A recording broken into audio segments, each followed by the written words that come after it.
Dear students, আপনারা যারা Finland যেতে আগ্রহী আর আপনাদের সেমিস্টার যদি হয় সেপ্টেম্বর 2025, তাহলে আপনাদের জন্য তিনটে ইনফরমেশন দিব। ইনফরমেশন নাম্বার 1, যে জয়েন্ট অ্যাপ্লিকেশনের টাইম ফ্রেম।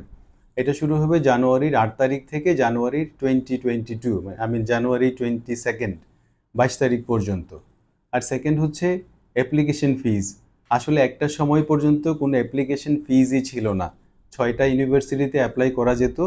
এখন যেটা হবে যে 100 ইউরোজের একটা অ্যাপ্লিকেশন ফি আসতেছে 6টা ইউনিভার্সিটিতে অ্যাপ্লিকেশনের জন্য। আর থার্ড যে কথা সেটা হচ্ছে লিভিং কস্ট। আগে লিভিং কস্ট দেখানো হতো হচ্ছে 6,720 ইউরোজ, এটা হয়ে যাবে এখন থেকে 9,600 ইউরোজ। সো এখন থেকে যারা অ্যাপ্লাই করবেন ফাইন্যান্সিয়ালি ওই বিষয়গুলো মাথায় রেখে এখন থেকেই প্রিপারেশন নেন। আমরা কাজ করছি ফিনল্যান্ড নিয়ে। আপনাদের যদি কোনো হেল্প দরকার হয়, কোনো অ্যাসিস্ট্যান্স দরকার হয়, please do contact us. We will be very happy to provide you assistance. Thank you very much.